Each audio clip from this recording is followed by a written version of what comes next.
Welcome to the Local Marketing Source Weekly Update, brought to you by localmarketingsource.com. This week's Local Marketing Update is brought to you by Scott Gallagher. Scott is the co-founder of Local Marketing Source and has become the recognized expert in providing online marketing services to local businesses. Follow Scott on Twitter at ScottGallagher5 and on Facebook.com/Scott P. Gallagher. Local member call is going to be on Wednesday, January 11th at 5 p.m. Eastern or 4 p.m. Central Time, or wherever you also are in the world. You can figure that out just by looking at a map on Google. But Happy New Year, everyone. Boy, I'm excited. You know, it just hit me when I was writing 2017. 2017, I still remember the millennial change. And I just crossed over into my 41st year, and it's, yeah, it's amazing how quickly time goes, and, capture those precious moments, and, we want to be able to capitalize. And I'm somebody that I try to find happiness in everything I do, but when I look back, I say, geez, I could have done that, or boy, I could have done that, but boy, I don't want to be regretful of what I've done. I'm content with where I'm at. And it's just, this cycle of that just kind of goes on and on. But the point is it motivates me to get my year together, to recognize, we have these New Year's resolutions and whatever they may be, but forget about all that. The fact is I run a business, and my business has to be successful in 12 months from now. As a matter of fact, I've lived in the United States for 11 years and I've never had a job. I said that during the Christmas break. Just came out and people were around. People stopped. Wow. Well, so I have a responsibility to be here a year from now and have my business here from a year from now. And at this time of year, every year that passes by, I've got to take some time to reflect on my goals. And if you don't have a map or a GPS and you got to get somewhere, you're not going to get there without the directions. And that's essentially what planning is. And so, there's an expression of mine that I really like. And failure to plan is planning to fail. There's no doubt about that. We need some sort of plan. And when we couple the notion of, okay, we know we've got to create a plan, we also know that we need to have an environment that's conducive for our success. So I'm looking around my office right now and recognizing, I move this and change that, and that's what I'm doing this weekend. And I'm going to have a brand new, fresh environment. Every year I do that. And my plan is going to be posted next to my desk, along with some new pictures around and new motivational aspects, just to change it up a little bit. So we're going to talk about some planning today. And of the different things that I'm going to cover, first off, in regards to the updates and that are going on, I want to cover that, what local SEO is going to look like for 2017 and how local SEO is more than just tools. There's a lot more to it. Now, this is a curtailed conversation that I'm going to have next after that, dealing with a narcissistic client, a narcissist. And you may or may not have to ever deal with that at any point in time, but I just thought that it was an important conversation to have. I've never been to a business meeting, convention, or education, or read in a book or anything on how to deal with a narcissistic client. It's an impact to your business. And I'm going to share a story with you that I don't understand why this is not something that's discussed more. So I'm going to share a few thoughts about that, planning your year, and then finally talking about the Premium Agency Growth Group by Local Marketing Source. And I'll just get that out of the way real quick, that you may have been seeing some emails starting to come out that have started to promote a workshop that I put together. And it's a free workshop online. Anybody that's listening to the call live right now or is an LMS member, this wouldn't be that relevant for you. You know, it's only 4 hours worth of videos compared to 60 hours of training that's inside the portal. But I'm not saying don't watch it as a local marketing source student, because as educators, as we evolve, we find different ways of delivering the information to you. Good educators are constantly researching and keeping up to date with everything that's going on and improving their skill sets. So I've been at this for 6-7 years now, and I'm pretty proud of that free workshop that's out there. But the free workshop essentially is promoting the Premium Agency Growth Group. And this is going to be the second time that I've done this. First off, it's not cheap, but good education is not cheap. And I don't want you to think of this as merely education or coaching. It's more of a partnership. And the students that went through it last year, you could call any one of them up. And I encourage you to call the students that have gone through the program of how intensive it was and the energy that we created in this small 5-person group. And the fact that I worked one-on-one with these people for multiple weeks on end, multiple months, to be able to put together all the little pieces of their agency and follow that plan to get it out. So I have a link that I included. It's in the private LMS group, and you can download the Premium Agency Growth Group syllabus. I want you to download that and take a gander at it, because there's a lot of nuggets of information. Even if you're not going to be enrolling into this program, there's a lot of great nuggets within the promotional material that I lay out. And you've got your blueprint that you want and the syllabus. And between both of those are going to help you formulate and put together your plan for this year. It's the very first thing that we do in the program is put together a plan. It's actually a 12-week structured itinerary. And that's why I am encouraging you to take the course syllabus, is to take that 12-week structured itinerary and incorporate that into your plan and your timeline. Because that's 3 months. That's how aggressive we've got to get to be in business. And as an example, in that program, you know, I got my book. Okay, I encourage my students to create a book in 1 week, 7 days. Like, you got to work a lot, but that's what it takes to be successful. And then we've got some questions from some students. First off, Bart, I want to apologize to you. I noticed a couple of hours ago that you'd reached out and had some problems over the holidays. And I know that last week's call, I don't know if I had made a mistake or whatnot, and I hadn't seen it, and I had started everything, and I looked through everything, and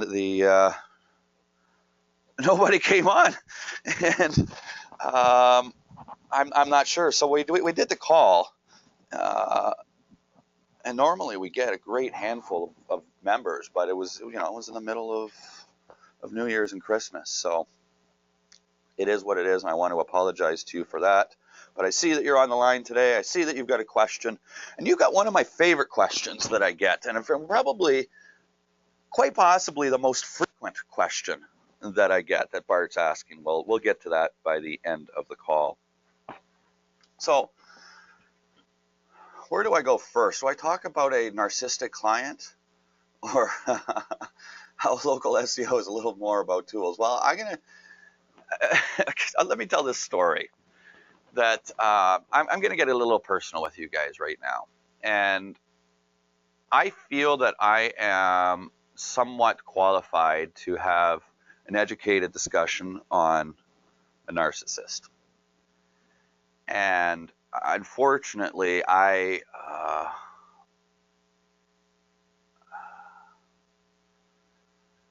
experienced it firsthand, and it's no joke. It's painful, and it changed me forever. But that's not what I'm here to talk about. It's, I had to go through a lot to be able, a lot of learning and a lot of understanding and recognizing that there's people like this on our planet. And unfortunately, they don't know it. It's like an alcoholic that doesn't admit that they're an alcoholic, but probably even different, that an alcoholic may know deep down inside that they're an alcoholic, but not able to admit it. A narcissist does not have that. And a narcissist is somebody that really lacks a lot of empathy and does a variety of different things, whether it be, gaslighting is a term that's used, or moonlighting to their, what they'll say their victims. Now, the more I've gotten educated over the last 3 years on this, the more I recognize this behavior, and it's a small percentage of the population. Now, I'm very careful. I don't want to mix politics with my business, and I don't want to lose the opportunity to work with people because, we may have a difference of opinion on the political realm.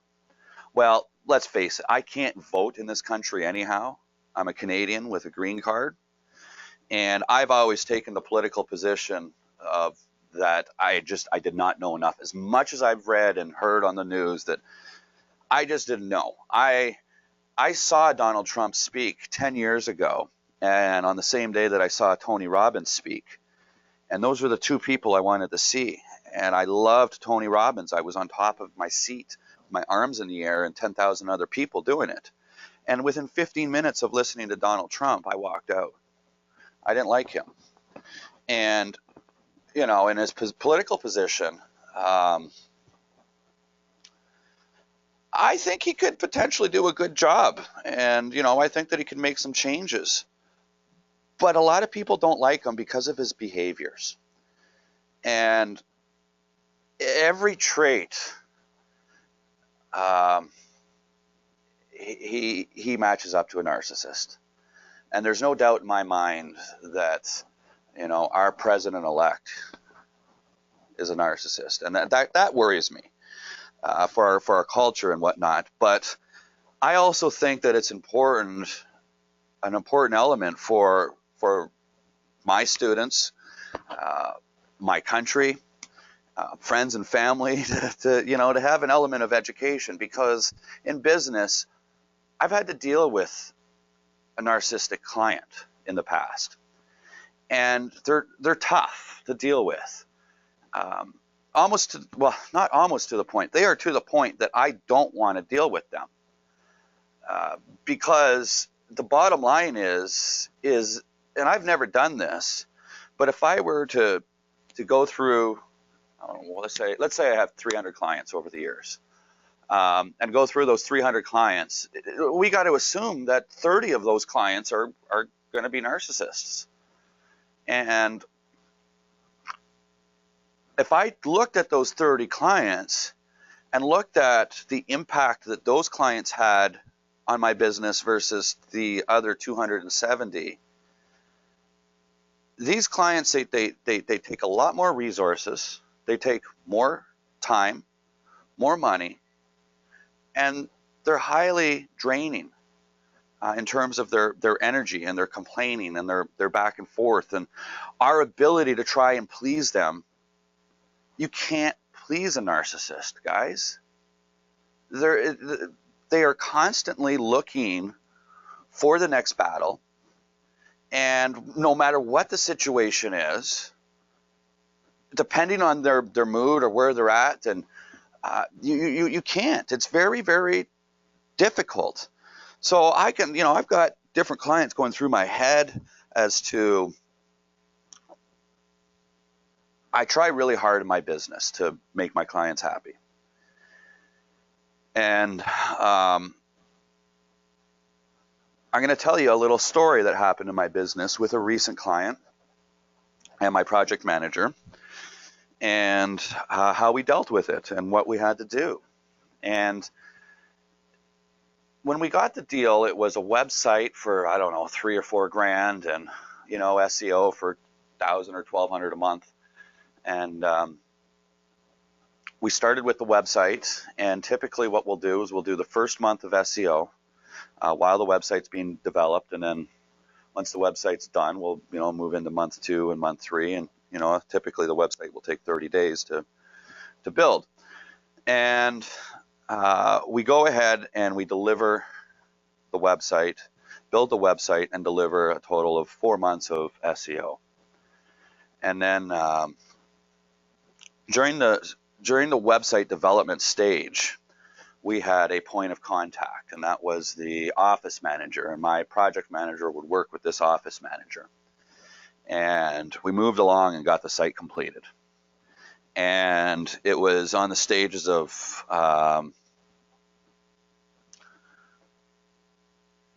we had all the content written. The website had all the old content on it that hadn't been put into it yet. And all the images were there, and looking for all those verifications and all that stuff and whatnot. And we get a message from the client's wife saying, my wife did not like this website at all. There's grammar mistakes throughout it and spelling mistakes throughout it. We don't even want this website. I'm thinking, holy cow, like this is a tough situation. Contact the client and say, hang on a second here. We've never met your wife. I don't understand what she says. We don't, in terms of spelling and grammar, well, we haven't put the content into it yet. And can we have a meeting with her? Great, we have a meeting with her. And immediately, first thing she says is, I don't think you guys, and I'm in the meeting right now, and she's looking at me, and she says, first thing, I don't think that you're good enough to do this. Okay. Wow. All right off the bat, what am I dealing with here? Never met you before. You didn't say anything nice, and just right off the bat, I don't think you're capable of doing this. I don't think your company's capable. Okay. What do you mean by that? Well, there's spelling mistakes and there's grammar mistakes all over it. Can you point one out? She goes to the About page, and it says, our doctor's philosophy, where it was just doctor apostrophe S. And she says, we have 2 doctors here. That should not be apostrophe S. It should be S apostrophe. I said, well, you're right. But ma'am, this content is from your existing site right now. I've got a document here that, my project manager sent out multiple times to get approved. And this is the new content that we want to put on. I said, that's not our fault. That's not that I'm not trying to take responsibility here. But if you're not happy with our work, point out some of the elements of our work. You just jumped into this. Anyhow,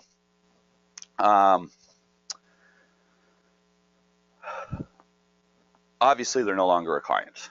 And we had done 4 months of SEO work, and it actually moved them up, and they're sitting at number 2 right now in their city. And over a couple of weeks go by, and all of a sudden, boom, there's $4 grand taken out of our bank account. It was like, wow.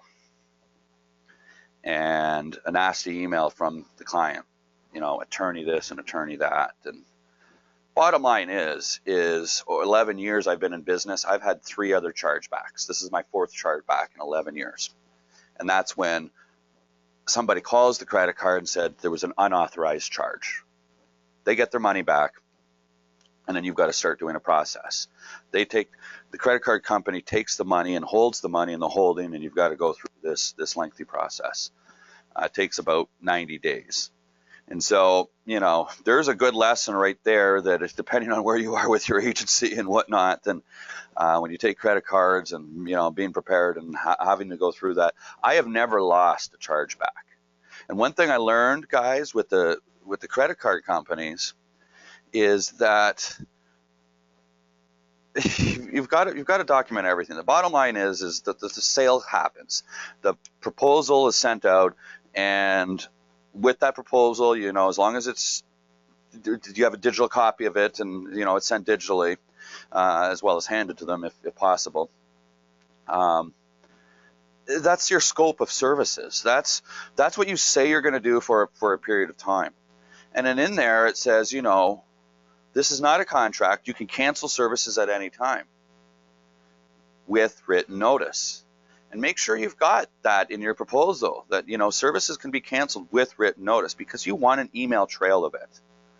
Well, one thing I know is these credit card companies are not, if you've delivered a website and they don't like it, too bad. We've done over 300 different websites. Our satisfaction is really damn good. But let's face it, you're never going to make everybody happy in this world, and you're going to run into these situations. So you've got to have that trail.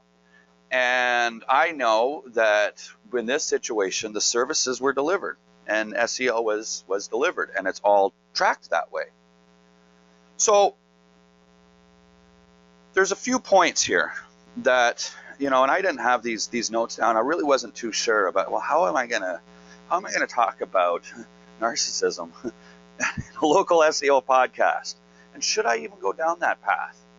And I've thought of it so many times, and knowing that a certain percentage of the population exhibits these traits, and they're very, very hard to deal with, because you're always wrong. No matter what you do, you're always wrong. And I was more than happy to walk away from that. But, there's a few warning signs as well, and just be prepared for them. That's, a client that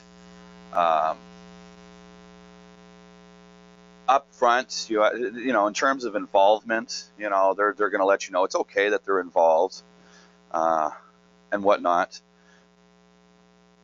But look out for, when you get into these conversations, look out for the lack of empathy. And depending on the conversations you're having, that's relatively easy to pick up. But if you feel like that you've got a narcissistic client, don't be afraid to be firm. And understand that what you do, you put your passion and your energy into it. And it's okay to stand by your work and not allow somebody to break you down. It's tough in business that way. So I don't know. I don't know if there was much value in that conversation. I'm going to move on to, some stuff that I could get through it a little bit easier conversation-wise, and definitely more related to local SEO. So thanks for everybody staying on for the whole 20 minutes that I went over that. But, what is local SEO going to look like in 2017? And there's a good article that I'm pulling some information from on Search Engine Land, and it's, well, what's the title of the article here? Local SEO is much more than tools. So, I want you to go and read that, but I want to talk about tools a little bit. And Bart, this is actually going to go into your keyword research question that you have as well. And it comes down to, what are tools? Whether it's a hammer or a keyword research tool, the tool has no value to it at all. I mean, a hammer is useless for taking a nail out of a piece of wood. If you don't know how it's there, pry it all different ways and this and that. Or if you have a screwdriver and you want to take a nail out of a piece of wood, having that tool, it's useless. And so the internet marketing game is absolutely no different. That there's a lot of tools that are out there, and sometimes the tool manufacturers are not that good. Sometimes the users of the tool aren't that good. And then sometimes it's just the wrong tool.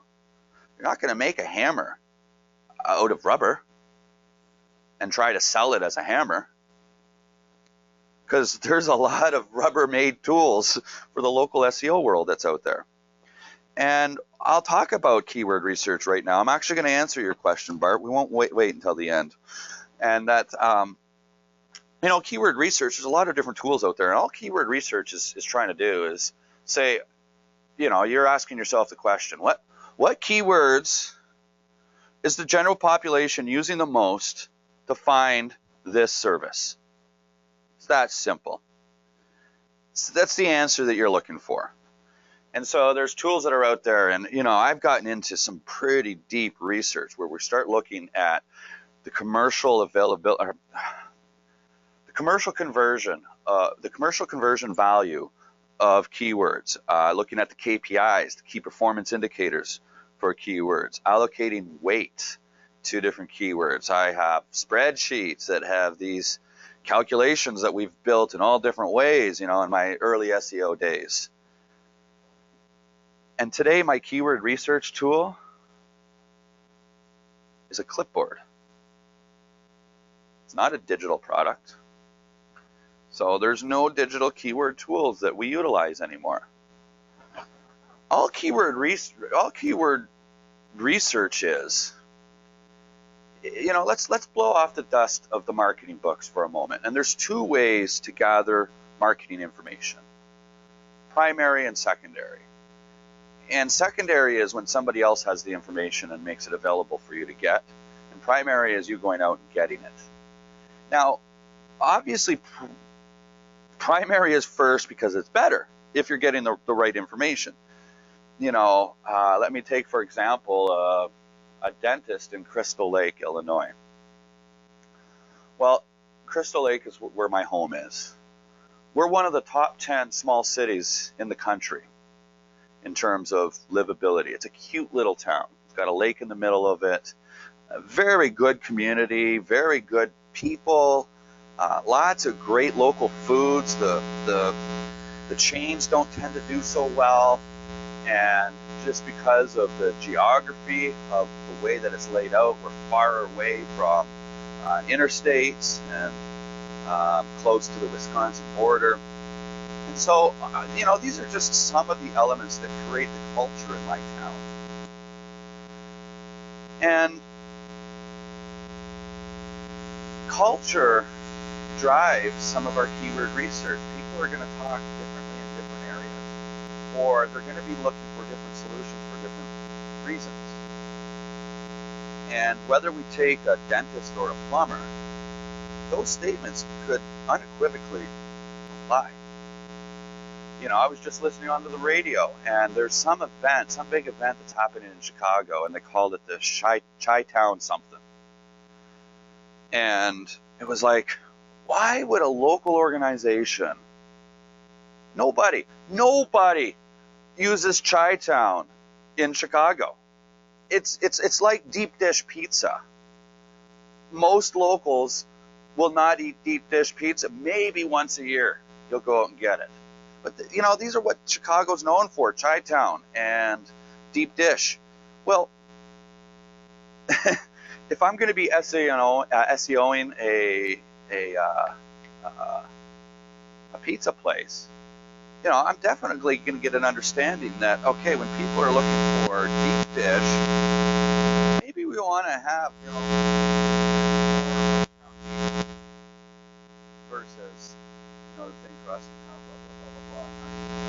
So my point is geography is an important factor for culture that really drives keyword research. And if you are looking for the top keywords that your local community is going to use to find that business, then ideally what you want is primary market research. You want to get out to the marketplace and get an understanding of what locals are being used. Now, why I said a clipboard is the way. I don't actually go out and do that. Keyword research is, I gotta get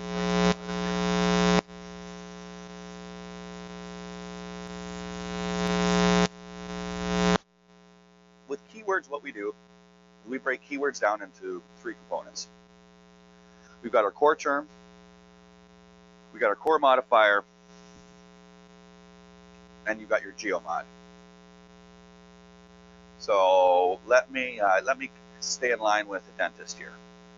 And Your core term, every business is going to have between 1 and 5 core terms. This is what they are, what they do. That's simple. Chiropractor, chiropractic. Dentist, dentistry. Plumber, plumbing. There's only so many ways that you could call a plumber. Sure, if I'm in Australia, I don't know what they would call them over there, but I know that they call them something different. They'll probably call them plumbies or something. They shorten everything, plums. You know, but your core term is really easy to define. And then you've got your, so visualize right now, Excel, 3 columns. And your header says core term, core modifier, and geomod. So then you list your 1 to 5 core terms in your first column. Then your second column, your modifiers. This is specific to the business. So modifiers will typically be centered around your audience segment.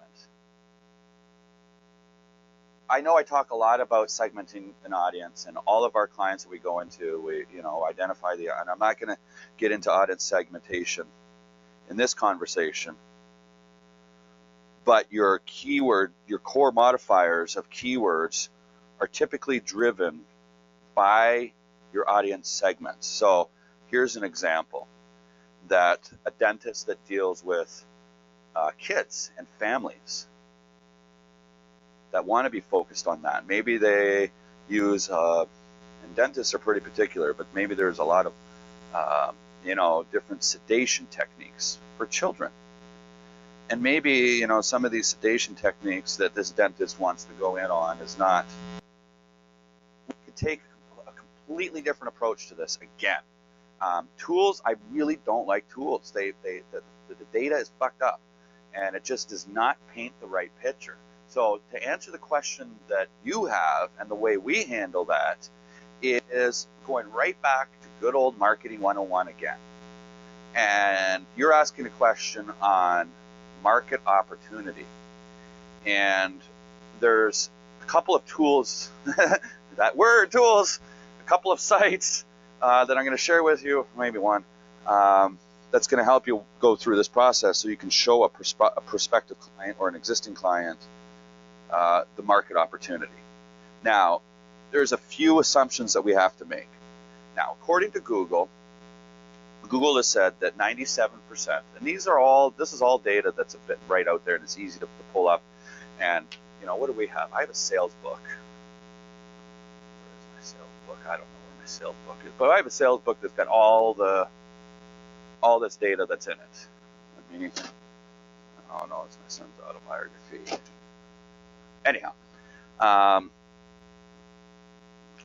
where was I going back? Market. I had a brain fart. We're trying to identify the market opportunity in a particular area. Okay, yeah, 97%. Google says that 97%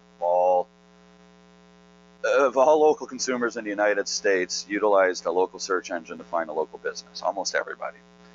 And you get your client. Okay, yeah, I agree. You could show them the data for that. And then you say, 80% of all this new business came through a search engine. Okay, good.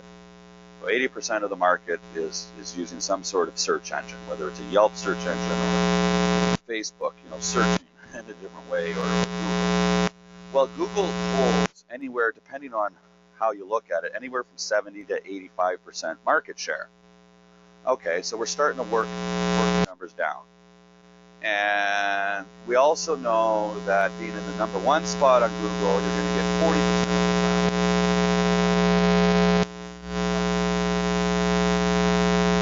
classification.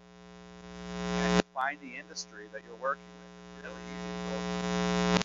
And once you're drilling down into that industry, and you go and look up dentist or courier, being the 49 series, transportation, and then they're going to tell you different data.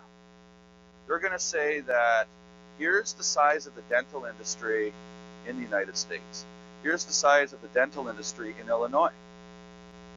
Well, the population of Illinois is about 10 million. I don't know what it is. Probably about 10 million. And if the dentist industry was a $100 million industry, well, we can now determine that the average individual in Illinois is going to spend approximately $100 a year. And that data is specifically from Google. Sorry, specifically from the government. So now we know industry size, and we know the percentage of business in a specific spot. We can identify the industry based off of the geographical area. The last thing that we got to do is use one more government tool to find out the population of an area within a 5-mile radius where your client or prospect is concerned. So boom. Now you get a number and you can say, all right, within 5 miles, there's 10,000 people. The industry is worth $100 a person, so the industry, I don't know, messed up numbers here. But, you know, then, so that means the industry is worth 100,000. And, you know, your value of being a spot number one is therefore worth 40 grand a year. And we charge $1,000 a month. Your profit margins are, you know, looking at 60%. So you're more of a break-even point that we're only going to be charging you 12 grand a year. Out of that $40,000 of new business, new revenue that you're bringing, you're going to make 60% of that, so that's $22,000. So your net profit is going to be 10 grand. Boom. You now have a value and a dollar amount, not even on just revenue, but pure profitability of the value of being spot number one. So I think that's what you were asking for, Bart. I know that there was a lot that I went through with that. I'm more than happy to audio.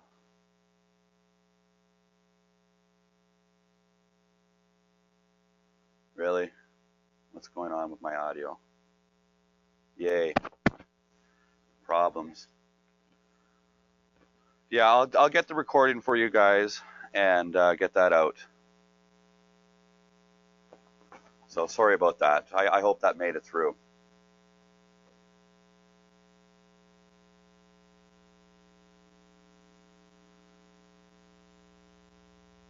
Well, thanks for watching the Local Marketing Industry Update. We've got these things coming out every single week. So if you liked with what you heard, just click the button right above me right here to subscribe to our channel.